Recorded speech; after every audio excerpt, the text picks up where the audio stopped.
होंगे, खुश होंगे और खुशियाँ बांट रहे होंगे और अपनी लाइफ को एंजॉय कर रहे होंगे, साथ ही पढ़ाई भी कर रहे होंगे, अपने फ्यूचर पे कॉन्सेंट्रेट कर रहे होंगे, क्योंकि लाइफ में बहुत कुछ पाना है, आप सभी को कुछ बनना है और लाइफ में कुछ बड़ा अचीव करना है, ताकि आप लाइफ में सेल्फ डिपेंड हो सकें और लोगों को ये बता सकें कि आप कमज़ोर नहीं, ताकतवर इंसान हैं। ठीक है, और आप सब कैसे हैं? अपना बहुत सारा ख्याल रखिए, खुश रहिए, खुशियाँ बांटिए। ठीक है, और पढ़ाई मन लगा के कीजिए, क्योंकि पेट का एग्ज़ाम पास आ गया है। 15 और 16 अक्टूबर को पेट का एग्ज़ाम है, तो आप सभी लोग अच्छे से पढ़ाई कीजिए। और ये मैं क्वेश्चन लेकर आई हूँ, ये क्वेश्चन है एक ऐप के माध्यम से, मैं सामान्य विज्ञान से आप सभी को पढ़ा रही हूँ। ठीक है, तो आप सभी एक अच्छे से पढ़िए। ठीक है, और किसी को कुछ ना समझ में आए तो कमेंट करके पूछिए। ठीक है, और समझ में आ जाए तो प्लीज़ लाइक कमेंट कीजिए, सब्सक्राइब कीजिए और अपने दोस्तों को शेयर कीजिए। ठीक है, और ज़्यादा से ज़्यादा इस वीडियो को दूसरों तक पहुंचाएं, ताकि उन्हें भी नॉलेज हो और वो भी अपने पेट की तैयारी अच्छे से कर सकें। ठीक है, तो चलते हैं अपने क्वेश्चन की ओर। प्रश्न है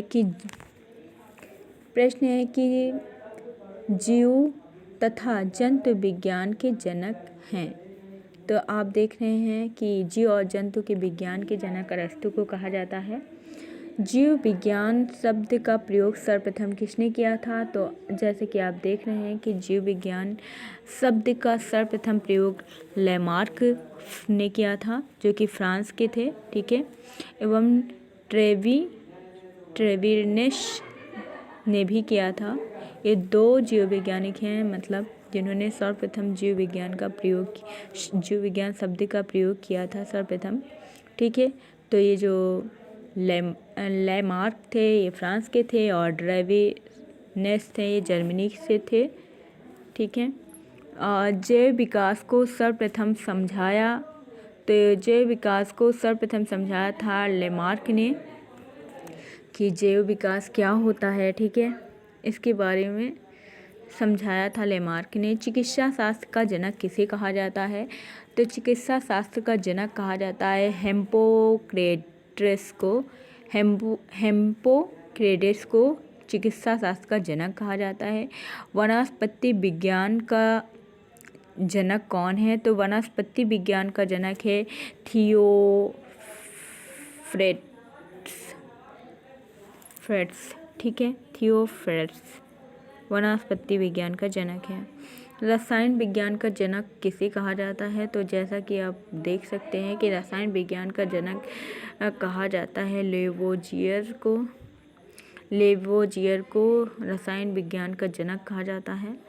मानव विकास का इतिहास परंपराओं से संबंधित विषय कहलाता है। मानव का विकास इतिहास परंपराओं से संबंधित विषय कहलाता है एंथ्रोपोलॉजी। ठीक है, जो मानव विकास से संबंधित होता है या इतिहास या परंपराओं से संबंधित विषय को बताता है, उसे एंथ्रोपोलॉजी कहते हैं। गैसों के विसरण के नियम का प्रतिपादक है। तो गैसों के विसरण के नियम का प्रतिपादक ग्राहम को कहा जाता है। ठीक है, जैसा कि आपने देखा है। ठीक है, अगले प्रश्न की ओर। ग्रहों की गति के नियम का प्रतिपादन किया था। तो आपको बताना है कि ग्रहों की गति के नियम का प्रतिपादन किया था जैसा कि लिखा है जेम्स कैलेम्स को।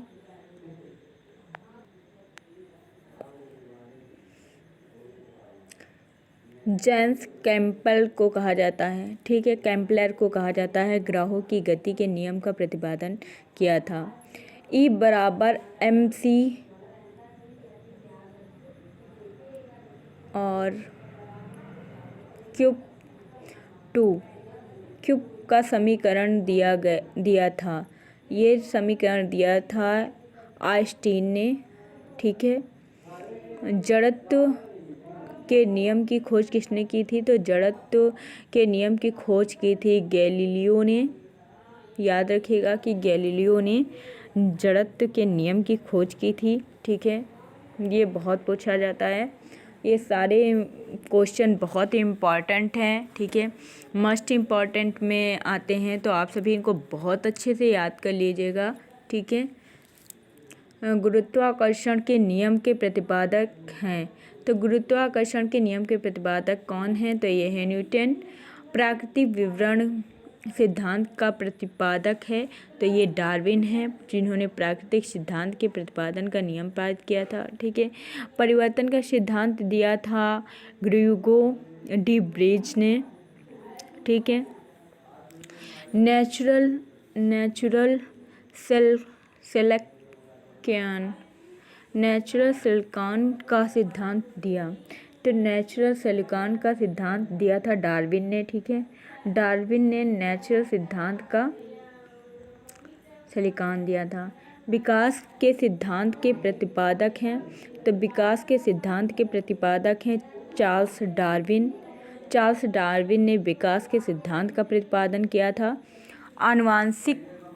आनुवांशिकी के जनक हैं ग्रेगरी जॉन मेंडल, तो आनुवांशिकी के जनक हैं ग्रेगरी जॉन मेंडल ने अपने प्रयोग के लिए चयन किया था, तो मेंडल ने अपने प्रयोग के लिए चयन किया था मटर के पौधे को। ये आप सभी ने इंटर में पढ़ा होगा, ये सब इंटर हाई स्कूल की बुकों से लिए गए हैं। ठीक है, प्रश्न अच्छे से पढ़ लीजिएगा तो याद हो जाएगा।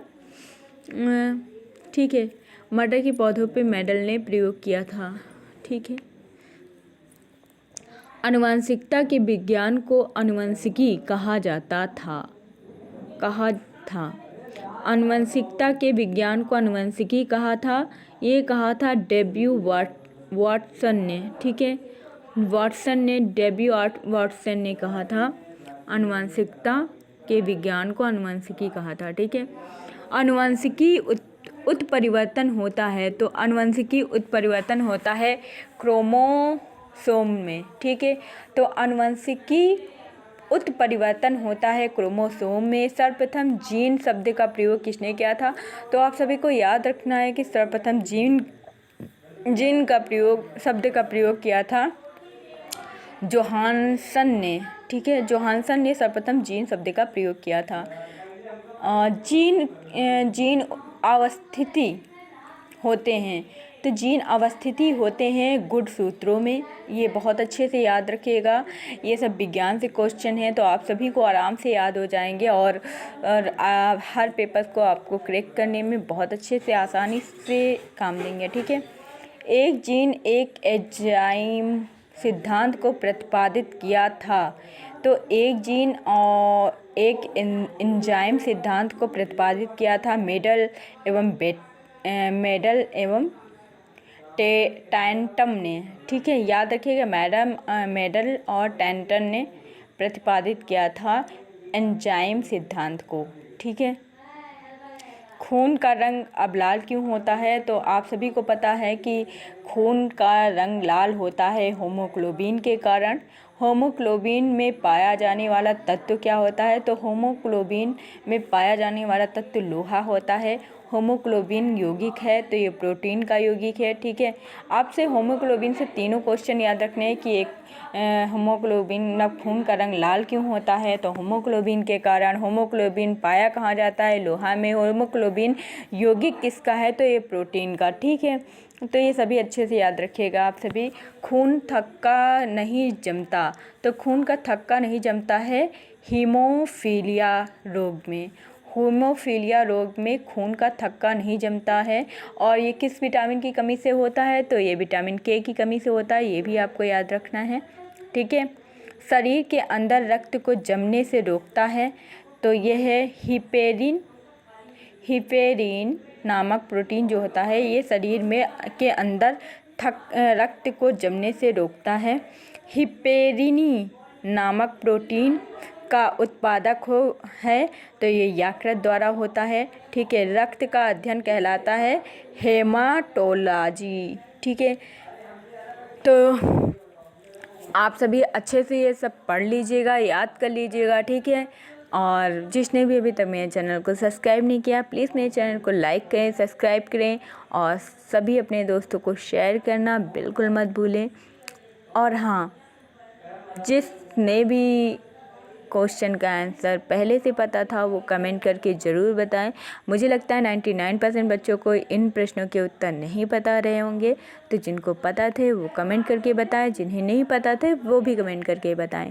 ठीक है, तो मिलते हैं आप सभी से नेक्स्ट वीडियो में। तब तक के लिए जय श्री राम। ख्याल रखिए अपना और बहुत सारा अपना ख्याल रखिए। अच्छे से पढ़ें, मन लगा के पढ़ें। इस बार पेट में 99% तो लाने ही लाने हैं। ठीक है, वैसे तो 100% का स्कोर रखें। ठीक है, और खूब अच्छे से पढ़ाई करिए। All the best, best of luck and love you all, take care all. मिलते हैं नेक्स्ट वीडियो में, तब तक के लिए बाय बाय। ख्याल रखिए अपना।